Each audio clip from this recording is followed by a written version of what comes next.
Ô roi, tu es le roi des rois et le Dieu des cieux t'a donné l'empire, la puissance, la force et la gloire. Il a remis entre tes mains en quelques lieux qu'il habite les enfants des hommes. Alors, Nabuchodonosor était la personnalité dominante de l'époque. C'est lui qui décidait du sort des hommes.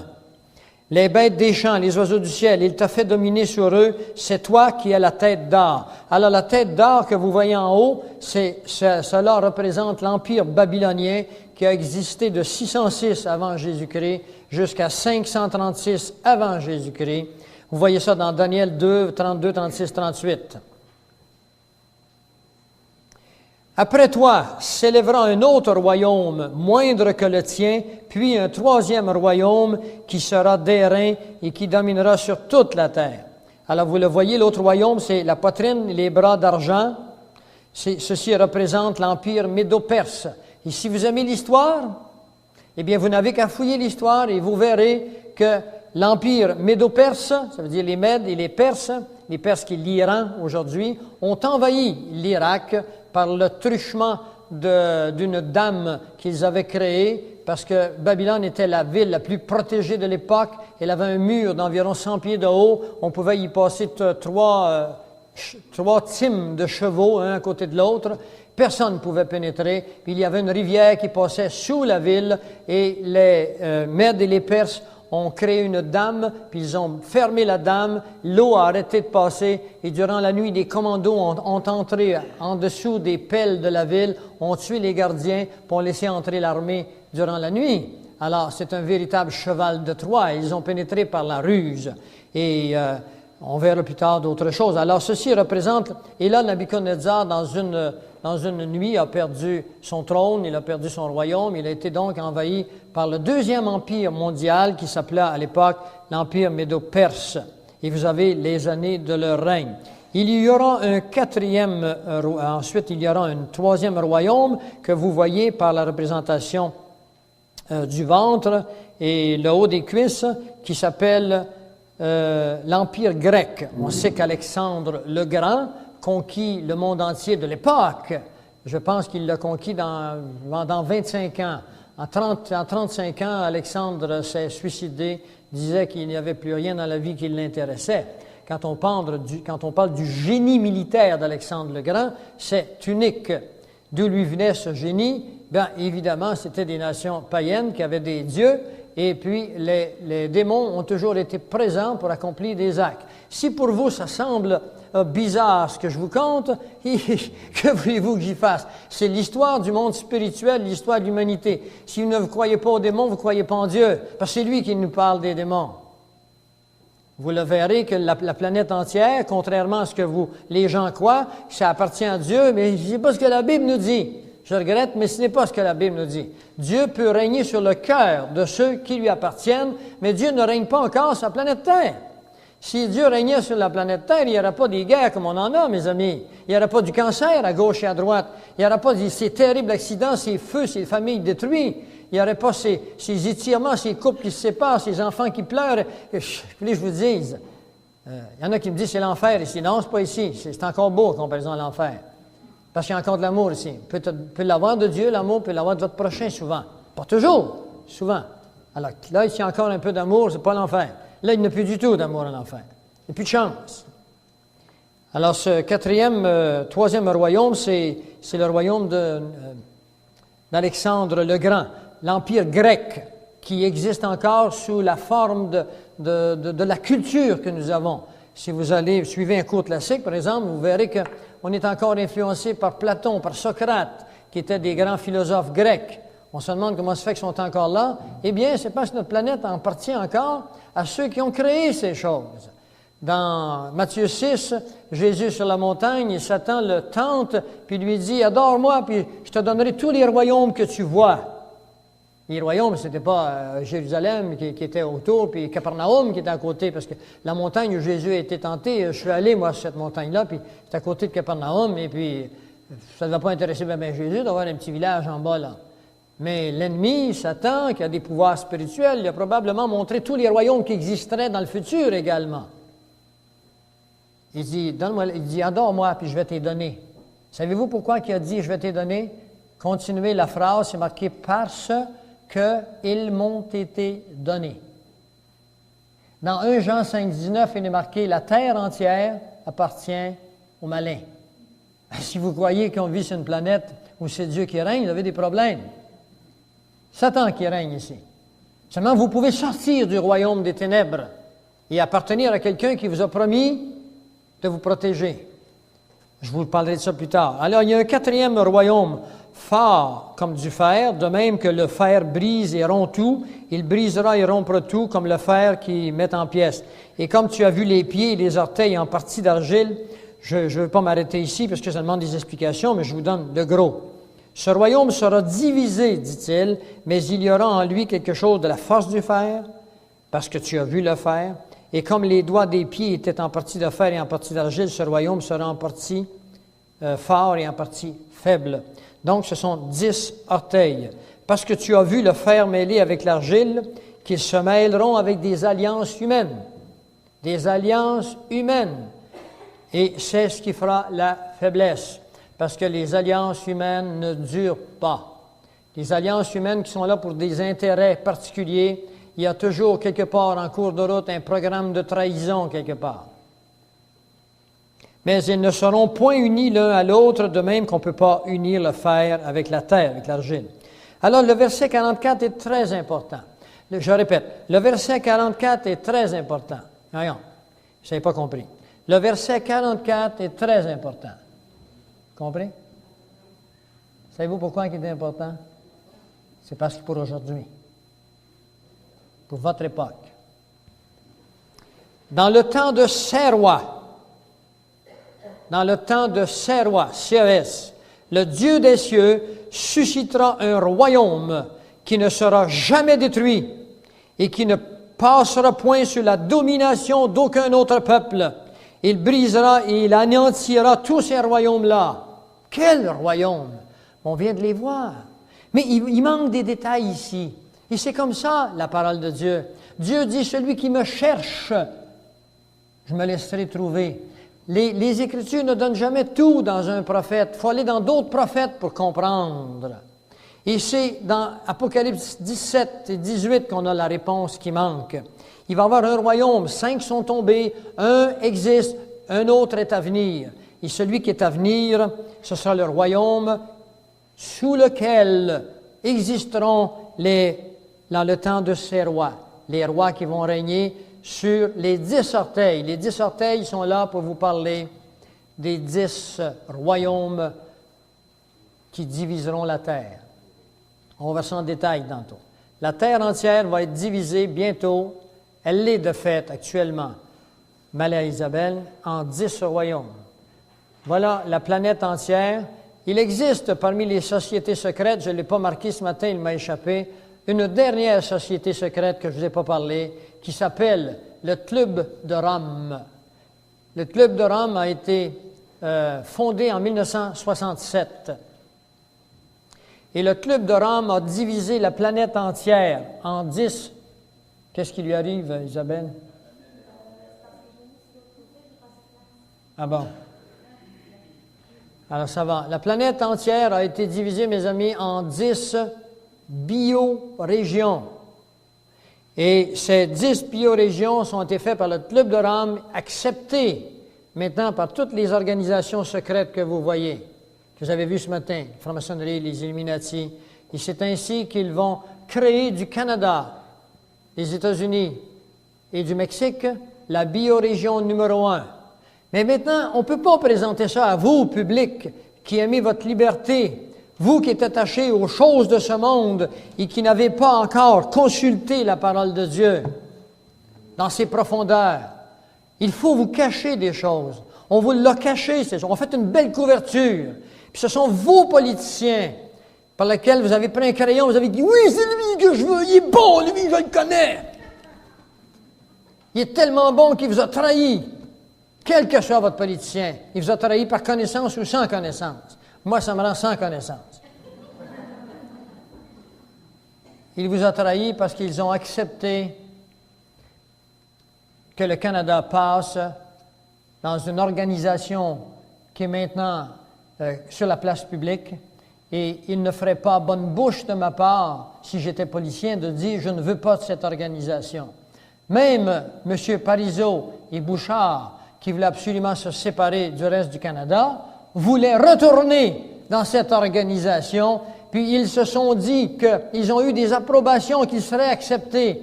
Et le gouvernement canadien, lui, s'est défendu en disant que non, si nous allons avec eux, si le Québec se sépare, il ne sera pas réintégré dans cette organisation couverture, cachette, qu'on appelle l'ALENA. L'ALENA, c'est une organisation couverture qui cache la biorégion numéro 1, le Canada, les États-Unis. Vous le voyez, peux-tu le tasser un petit peu? Le Canada, les États-Unis et le Mexique font partie de la biorégion numéro 1. C'est une des orteils de la statue de Nabucodonosor. Toutes les autres régions font partie des 9 autres orteils. Alors, c'est pour ça que le verset 44, on marque quand est-ce que cette pierre va tomber. La pierre, elle est dans Acte 4, verset 11. Cette pierre, c'est Jésus-Christ. Et cette pierre, elle tombe sur les orteils. Maintenant, vous l'avez, elle tombe sur les orteils de cette statue qui démontre les empires qui régneraient depuis le moment que Daniel eut cette vision jusqu'à la fin des temps, et non pas la fin du monde. Parce qu'ici, on est à la fin des temps. Alors pour vous, vous allez dire, mais c'est quoi d'abord la différence fin des temps, fin du monde? Eh bien, Dieu a divisé l'humanité, le temps de l'humanité, en 7 temps. Le premier temps, c'est le temps de l'innocence où vivaient Adam et Ève. On appelle ça un néon, E-O-N, ou si vous aimez mieux, une dispensation. La première dispensation, c'est la dispensation de l'innocence. Nous ne savons pas combien de temps Adam et Ève ont vécu dans cette dispensation. La Bible ne nous donne pas de détails précis là-dessus. Après le péché, Adam et Ève ont été chassés du paradis. Ils sont devenus conscients du bien et du mal. On va voir tantôt ce que ça veut dire pour vous être conscient du bien et du mal. Il n'y a pas seulement qu'Adam et Ève sont conscients du bien et du mal. Il y a vous aussi. Ils étaient dans la même condition que vous et moi sommes. Conscients du bien et du mal. Et ensuite, il y a eu une autre dispensation. Et quand ils sont sortis de cette relation avec Dieu, dans la totale innocence du mal ou du bien, eh bien, ils sont arrivés dans l'état de la conscience, la deuxième dispensation. Et la troisième dispensation commença avec un autre événement qu'on appelle la dispensation de la voyons. Non, la conscience, les gouvernements humains. Lorsque Noé atterrit sur le mont Ara, Dieu lui a confié d'administrer la planète. Pour la première fois, Dieu confiait à un homme, à Noé. Et on appelle ça l'époque des gouvernements humains. Et après l'échec des gouvernements humains, Dieu vint et administra sa relation avec l'homme d'une autre façon. Il l'appela l'époque ou l'ère ou l'éon de la dispensation de la promesse. Il se choisit un peuple, il prit Abraham, qui était à Ur, en Chaldée, il le sortit de là, il fit un peuple avec Abraham, duquel découlerait tout le peuple hébreu. Il commença son intervention dans son peuple avec un miracle. Sa femme est stérile, elle eut un fils qui s'appela Isaac. Sa femme ne voulait pas croire ça faisait 10 ans que Dieu l'avait promis à Abraham, mais ça n'arrivait pas. Et puis un jour, Dieu a dit à Isaac que sa femme serait enceinte, et elle s'est mise à rire. À mon âge, j'étais enceinte, alors il dit, tu vas l'appeler celui qui rit, ton fils, qui veut dire Isaac. Isaac, ça veut dire celui qui rit. Pour montrer que même Abraham et Sarah étaient des gens comme vous et moi, souvent incrédules, même si Dieu leur avait dit. Et pas croire qu'ils étaient si différents que nous, les prophètes et les grands de l'Ancien Testament. Ils étaient des hommes comme vous et moi. Alors, la quatrième dispensation, et le peuple, malgré que la promesse que Dieu a faite ne fonctionnera pas, alors Dieu sera obligé d'apporter, sur la demande du peuple, un régime beaucoup plus sévère qu'on appelle le régime de la loi de Moïse, qui constitue la cinquième dispensation. Et la loi de Moïse existera depuis le Sinaï, où Moïse reçoit la loi, jusqu'à la fin de la loi sur le Golgotha, quand Christ est mort, que son sang a coulé. La Bible nous dit que Christ est la fin de la loi. Alors ne vous replacez jamais sur la loi. N'allez jamais vous placer sur l'Ancien Testament. Si vous dites, moi je vais faire ça, je vais m'accumuler des mérites, mais vous vous placez sur l'Ancien Testament. Et dans Galates 5.4, il est marqué, si vous essayez de vous justifier aux yeux de Dieu en faisant des bonnes choses pour être sauvé ou pour plaire à Dieu, eh bien, la Bible nous dit, vous êtes déchus de la grâce. Parce qu'avec le Golgotha commence un Nouveau Testament qui s'appelle l'Alliance Nouvelle. Et vous êtes sauvés uniquement pour deux choses, comme nous vous montrerons tantôt, mais ça n'a rien à voir avec les dispensations du futur. Vous et moi, nous vivons dans la dispensation de la grâce qui dure 2000 ans. Vous verrez ça dans le prophète Osée, au chapitre 6, le verset 2. Osée, qui est un prophète de l'Ancien Testament, lui dit il nous relèvera dans 2 jours et le 3e jour, nous régnerons. Alors, il parle à son peuple, le peuple hébreu, et le peuple que Dieu a appelé pour dominer sur la planète Terre. S'il y en a qui n'aiment pas les Juifs, vous avez un sérieux problème, parce que les Juifs, c'est le peuple qui est appelé à dominer sur la planète Terre. Mais ils n'ont jamais dominé encore parce qu'ils ont été en désobéissance, ils n'ont jamais accepté Jésus comme leur roi. Alors Dieu les a repoussés, il les a dispersés. La première dispersion, ça s'appelle la dispersion égyptienne, on l'a vu tantôt. La deuxième dispersion, c'est la dispersion babylonienne. Ils ont été dispersés à Babylone, esclaves des Babyloniens pendant 70 ans. Et puis, Jésus reviendra, on va le voir au chapitre 9 tantôt, puis ils vont repousser Jésus. Il s'en vient sur un ânon, il s'en vient comme le roi, et puis ils le refusent. Alors commence à ce moment-là la 3e dispersion, qu'on appelle la dispersion mondiale. Et les Juifs ont été dispersés partout dans le monde, et ça, tous les prophètes l'ont dit, que c'est Dieu qui parle aux prophètes, qui dit « Je vous disperserai parmi les nations ».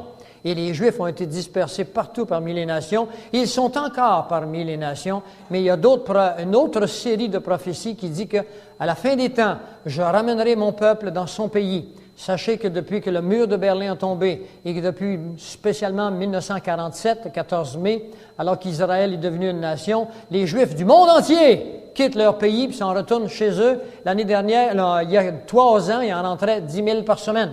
Maintenant, il ne peut plus en rentrer 10 000 par semaine parce qu'ils font une sélection, ils ne sont pas capables, ils bâtissent, les villes se bâtissent comme des champignons en Israël, c'est montagnes partout. C'est la prophétie qui s'accomplit. À la fin des temps, je ramènerai mon peuple dans son pays. Et c'est une réalisation, c'est le plus grand signe de la fin des temps et non de la fin du monde. Pourquoi la fin des temps? Parce que nous sommes dans la 6e temps. Le temps de la grâce, c'est 2000 ans, c'est le 6e temps. Et nous allons commencer un autre temps qui est après, qui est le 7e temps, la 7e éon, la 7e dispensation, qui devrait commencer aux alentours de l'an 2000, parce qu'on a eu des erreurs dans le calendrier au début des siècles, et on peut être 2-3 ans d'à côté. En tous les cas, je ne suis pas un chronologiste, mais les chronologistes s'astinent sur 3-4 ans. Et puis commencera ce temps que vous trouverez dans Apocalypse 20. Tout Apocalypse 20 nous parle de 1000 ans de règne de Christ, c'est-à-dire que Jésus revient très prochainement, il vient établir son règne sur la planète Terre. Et ceux parmi vous qui croient, ou n'importe quelle église, quelle qu'elle soit, qui disent que nous comptons des choses qui n'ont pas de bon sens, il y a des gens ici dans des églises officielles qui ont parlé contre les pamphlets que vous avez reçus, qui disaient qu'on était une secte, qu'on dit que là, on est à la fin des temps. Eh bien, je défie ces gens de venir, de scruter la parole de Dieu et de le regarder. Tantôt, je vais vous apporter des preuves précises que nous sommes tout à fait à la fin du 6e temps et non à la fin du monde. La fin du monde, elle est programmée dans l'an 3000, 1000 ans après le retour de Jésus. Vous comprenez là? 1000 ans après le retour de Jésus sur la fin du monde. Toutes choses seront renouvelées. La terre et le ciel vont être complètement renouvelés. Mais nous entrons dans une époque qui s'appelle la fin des temps, avec 7 années d'épouvantables tribulations qui viennent sur la planète Terre.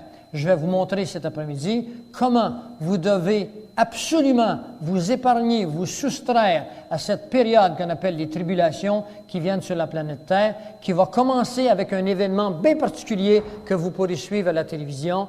Je vais vous l'indiquer dans cette partie du début de l'après-midi. Alors, dans le temps de ces rois, verset 44, le Dieu des cieux suscitera un royaume qui ne sera jamais détruit. Et son royaume, c'est le royaume de 1000 ans qui commence, et ensuite le royaume de l'éternité à la fin de la 3000 années.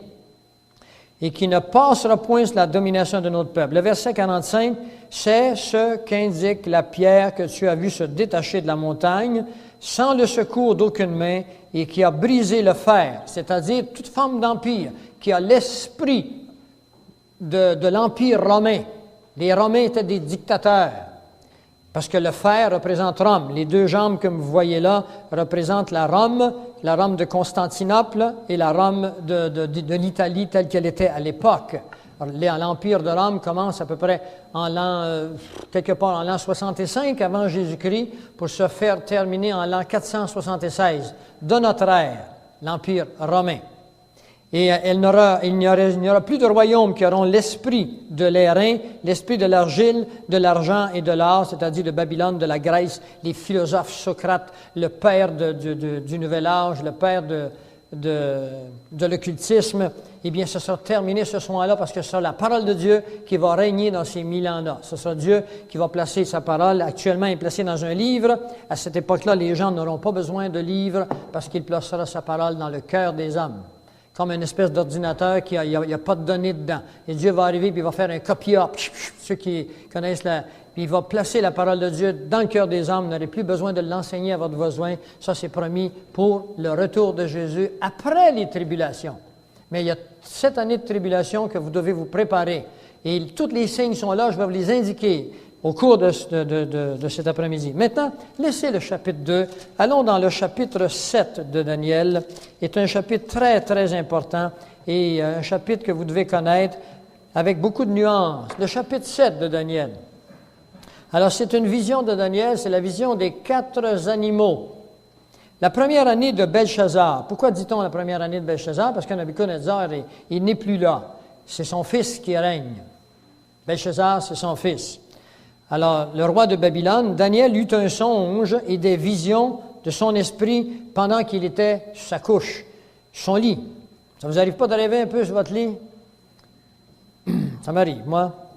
Ensuite, il écrivit le songe et il le raconta, et le voici. Daniel commença et il dit, « Je regardais pendant ma vision nocturne, pendant la nuit. » C'est le moment où on réfléchit durant la nuit. Et voici, les 4 vents des cieux firent éruption. Les 4 vents des cieux firent éruption. Alors pour vous, là, pour vous décoder, là, ça veut dire, les 4 vents, ça veut dire le nord, le sud, l'est et l'ouest. Ça veut dire ça brasse sa planète Terre au moment où il voit ça. Les 4 vents des cieux firent éruption sur la grande mer. La grande mer ici signifie sur l'humanité. La grande mer, c'est l'humanité. Et 4 grands animaux sortirent de la mer et ils étaient différents l'un de l'autre. Ils sortirent de l'humanité et ils étaient différents l'un de l'autre. Le premier était semblable à un lion. Vous l'avez à l'envers ici. Le premier était semblable à un lion et il avait des ailes d'aigle. Ah, vous le voyez, c'est comme un lion et il a des ailes d'aigle. Et je vais vous expliquer ce que c'est dans un instant.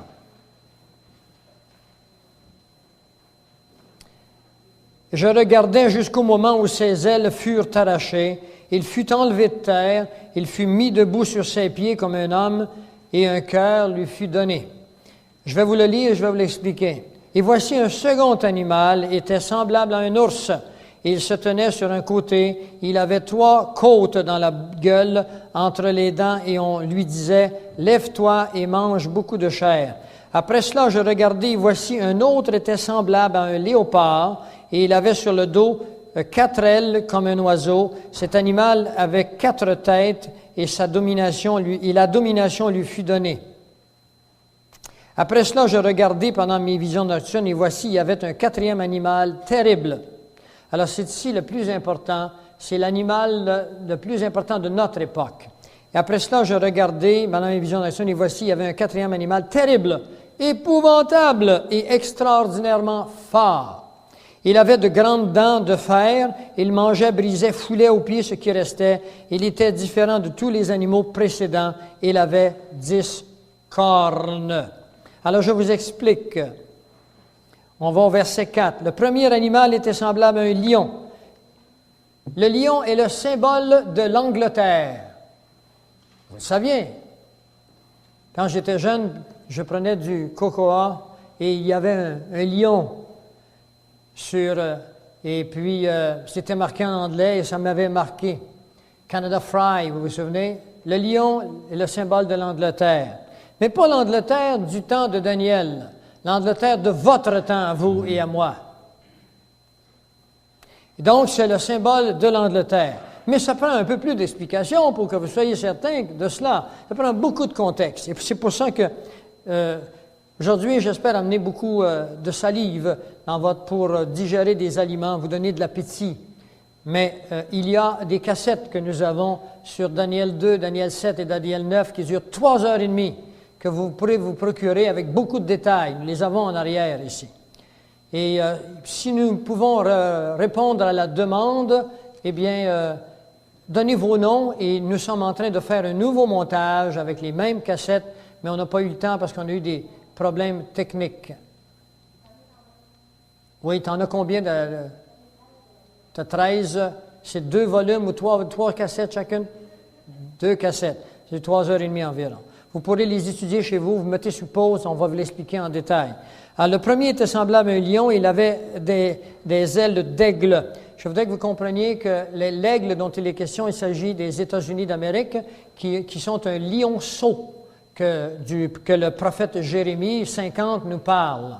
Le prophète Jérémie nous parle d'un lionceau, et le lionceau, c'est le petit du lion. Les États-Unis sont le petit du lion qui est l'Angleterre.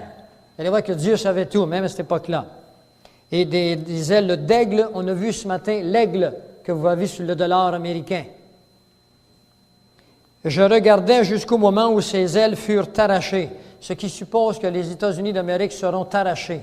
En effet, la Babylone, dont il est question dans Apocalypse 17 et 18, je vous démontrerai, pas aujourd'hui, je l'ai ici, mais que la Babylone dont il est question, il s'agit des États-Unis d'Amérique, avec New York comme centre, parce que c'est le centre mondial des activités. Et puis les États-Unis d'Amérique seront détruites complètement dans 1 heure. La Bible nous dit 1 heure. Évidemment, il n'était pas possible à cette époque de détruire les États-Unis d'Amérique dans 1 heure. Premièrement, parce qu'elles n'existaient pas. Deuxièmement, parce qu'on n'avait pas la technique pour le détruire. Aujourd'hui, avec la fission nucléaire, les bombes nucléaires, on peut détruire complètement les États-Unis dans 1 heure. Pardon? Non, tous les États-Unis. Il fut enlevé de terre et il fut mis debout sur ses pieds comme un homme, et un cœur d'homme lui fut donné. Et voilà un second animal était... Alors on parle de l'animal, là. Et voici un second animal était semblable à un ours, et il se tenait sur un côté. L'ours dont il est question ici, c'est la Russie. Est-ce que vous devez savoir que le symbole de la Russie, c'est l'ours? N'est-ce pas? Et je sais que beaucoup d'entre vous avaient eu une théologie qui dit, ben non, ça réfère aux Perses, ça réfère à Babylone. Et je vais vous montrer dans un instant qu'il n'est pas possible que dans Daniel 2 se répète dans Daniel 7 avec l'époque contemporaine. Isabelle, on va avoir besoin d'une acétate.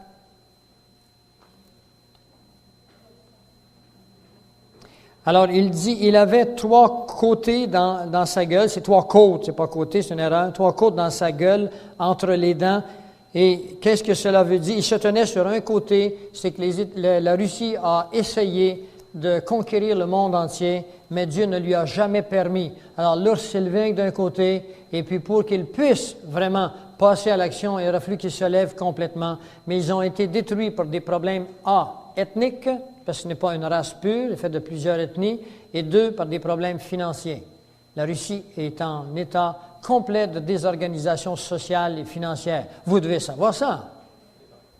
Il avait dans sa gueule 3 côtes qu'il mangeait. La Russie s'est nourrie de la philosophie de 3 hommes, Karl Marx, Hegel et Staline.